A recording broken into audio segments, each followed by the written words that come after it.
कमलपुर नामक छोटे से गांव में सुरेश नाम का एक आदमी रहता था, जो उसी गांव के एक सेठ के घर में नौकर का काम करता था। पर सुरेश का सेठ बहुत ही लालची और घमंडी इंसान था।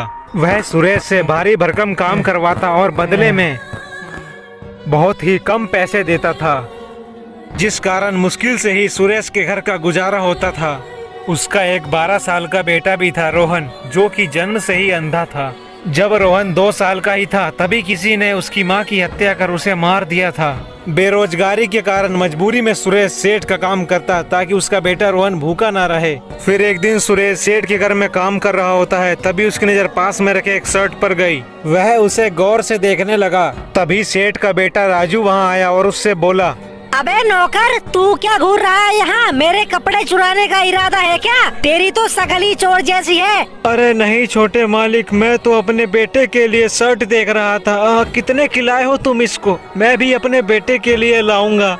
तुम गरीबों की औकात के बाहर की है। चल अपना काम कर, ज्यादा ऊंचे सपने मत देख और अपने अंधे बेटे को कुछ भी पहना दे, उसे दिखेगा थोड़ी। इतना कहकर सेठ का बेटा वहाँ से चला जाता है। वहीं दूसरी तरफ सुरेश का बेटा रोहन अपने पिता का इंतजार कर रहा होता है कि वे खाना लेकर आएंगे, क्योंकि उसने 2 दिनों से कुछ नहीं खाया था। यहाँ सुरेश को काम करते करते शाम हो जाती है। सारा काम खत्म होते ही वो सेठ के पास पैसे लेने जाता है। मालिक, मैंने आपका सारा काम कर दिया। हाँ हाँ ठीक है, चल जा, कल सुबह जल्दी आना।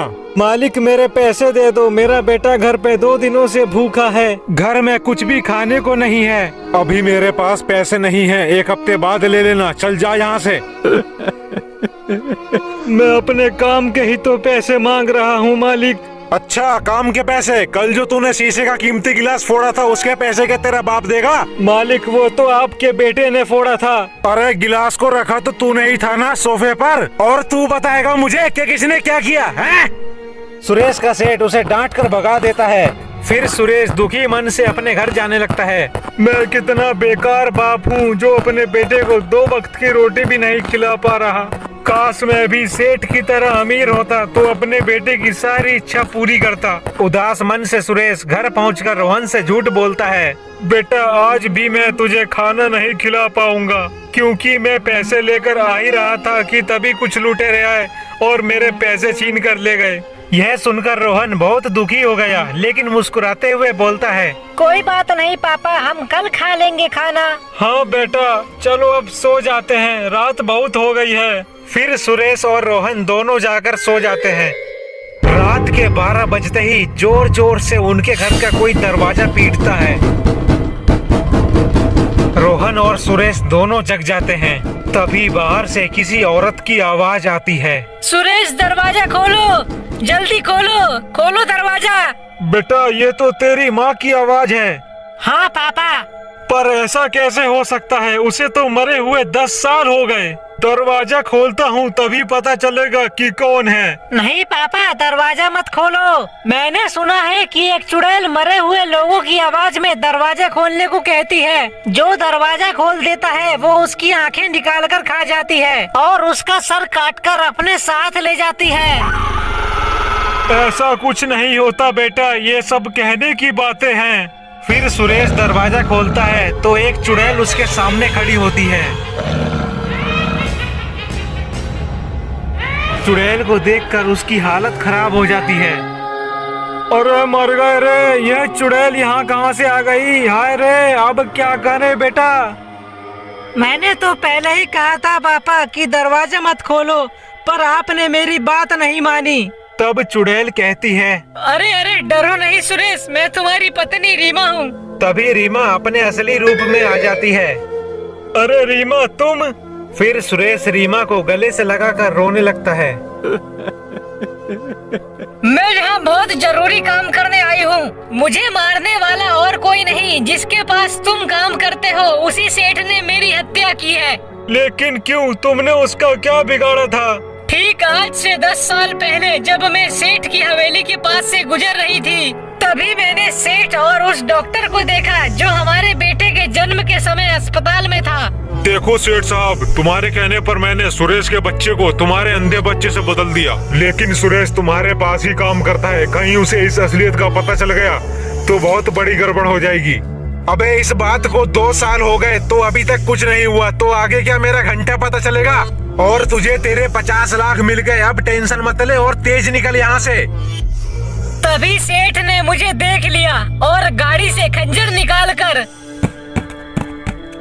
तूने सब कुछ सुन लिया है, इसलिए मैं तुझे जिंदा नहीं छोड़ूंगा। अरे मत मारो, मुझे छोड़ दो, जाने दो।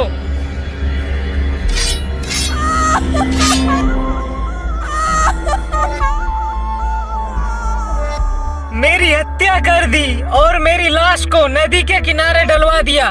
इसका मतलब हमारा रोहन सेठ का बेटा है और सेठ का बेटा राजू हमारा बेटा है। हाँ, सेठ का बेटा अंधा पैदा हुआ था, इसलिए उसने हमारे बच्चे को अपने बच्चे से बदल दिया। तभी अचानक से रीमा चुड़ैल हवा में कहीं गायब हो जाती है। फिर सुरेश उसी समय रोहन को लेकर सेठ के घर जाता है और रीमा चुड़ैल भी अदृश्य रूप में उनके साथ जाती है। तभी सेठ की पत्नी संगीता दरवाजा खोलती है। क्यों रे सुरेश, इतनी रात को हमारे घर क्यों आया है? तुझे तेरे पति की असलियत और तेरे बेटे की सच्चाई बताने। तब सुरेश संगीता को सेठ और उसके बेटे की पूरी सच्चाई बताता है। तभी सेठ वहाँ पर आ जाता है। अरे संगीता, ये झूठ बोल रहा है, ऐसा कुछ नहीं है। भला मरने के बाद भी कोई जिंदा होता है क्या? तभी रीमा चुड़ैल सबके सामने आ जाती है। अरे अरे कोई बचाओ, चुड़ैल तो सच में आ गई।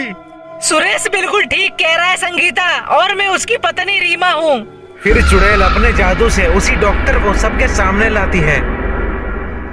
ए डॉक्टर, सबको सच बता तो तुझे छोड़ दूंगी। हाँ, चुड़ैल जी बिल्कुल सही कह रही है। अब मरने के लिए तैयार हो जा। मुझे जाने दो, मैंने सबको सच बता दिया। 10 साल पहले तूने मुझे बचाया था क्या? डॉक्टर साहब, मुझे अस्पताल ले चलो। तेरा टाइम पूरा हो गया, अब कुछ नहीं हो सकता। आज तेरा टाइम पूरा हो गया, अब कुछ नहीं हो सकता। मुझे माफ कर दो, मैं पैसे के लालच में अंधा हो गया था। चुड़ैल गुस्से में डॉक्टर का गला दबाकर उसे जमीन में पटक कर मार देती है। तभी चुड़ैल सेठ को भी गर्दन से उठा लेती है। अरे मुझे माफ कर दो रीमा, मुझसे गलती हो गई। दया करके इन्हें छोड़ दो रीमा बहन, कानून इनको सजा देगा। फिर पुलिस आकर सेठ को अपने साथ ले जाती है। अब मेरी आत्मा को शांति मिल सकेगी। चुड़ैल अपने बेटे को गले से लगाकर रोने लगती है और फिर हमेशा के लिए गायब हो जाती है। मुझे माफ कर दो पिताजी, मैंने अनजाने में आपसे बुरा भला कहा। सुरेश राजू को गले से लगा लेता है। कोर्ट में जज साहब सेठ को 10 साल कैद रखने की सजा सुनाते हैं। फिर सुरेश अपने बेटे के साथ खुशी खुशी रहने लगता है।